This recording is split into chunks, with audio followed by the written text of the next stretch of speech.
The forest was eerily quiet, the kind of silence that makes the hairs on the back of your neck stand up.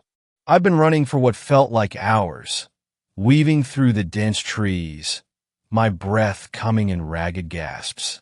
Every instinct screamed at me to keep moving, to put as much distance as possible between myself and her.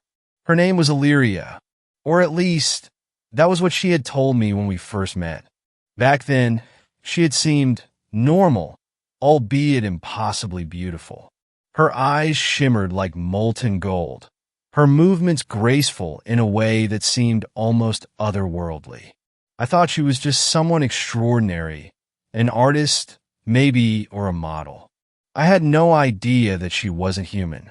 Not until the night she saved my life. We were walking home from a late dinner when a car sped toward us, its headlights glaring. I froze, but Alyria moved faster than humanly possible. In a blur, she pulled me out of the way and took the full impact herself. The car crumpled around her, yet she emerged without a scratch. That was when I realized she wasn't like me. That was when she told me the truth. Alyria was immortal. She had lived for millennia, watching civilizations rise and fall, humanity's achievements and failures unfolding like chapters in a never-ending book. And for some reason, she had chosen me. At first, it was thrilling. Who wouldn't be captivated by the attention of an immortal being? She spoke of worlds I'd never imagined, of times long past and wonders long forgotten. But soon, the enchantment gave way to unease. She became possessive, always watching, always near. No matter where I went, she found me. She wouldn't let me leave, and when I asked why, she evaded the question. Now, as I stumbled through the forest, her voice rang out behind me. "Stop running, Alex. Please." There was no anger in her tone, only sadness. But I couldn't stop. I wouldn't. I burst into a clearing, the moonlight illuminating the space. My lungs burned, and my legs felt like they would give out. Before I could take another step, she was there, standing in front of me as if she had materialized out of thin air. Her golden eyes glowed softly in the dark. "Why won't you let me go?" I demanded, my voice cracking. "What do you want from me?" She stepped closer, her expression pained. "Because you remind me of him," she whispered. I asked, confused.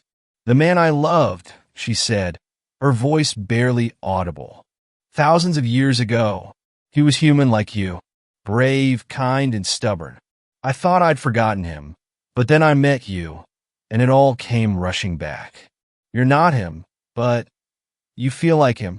Being with you made me feel alive again, like I wasn't alone in this endless existence." Her words hit me like a punch to the gut. I thought she was keeping me close out of some dark, selfish obsession, but now I saw the truth. She was lonely. Terribly, profoundly lonely. Immortality wasn't a gift for her. It was a curse. "Alyria," I said softly, my fear giving way to something else. Pity? Understanding? I wasn't sure. "I'm sorry, but I can't be him. I can't fill that void for you." Tears welled in her eyes, and for a moment, she looked utterly broken. "I know," she said, "but I don't know how to let you go."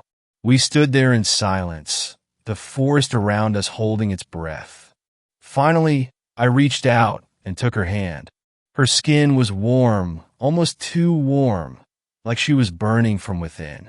"Maybe you don't have to let me go completely," I said, "but you have to let me live my life. You can't keep me like this. It's not fair to either of us."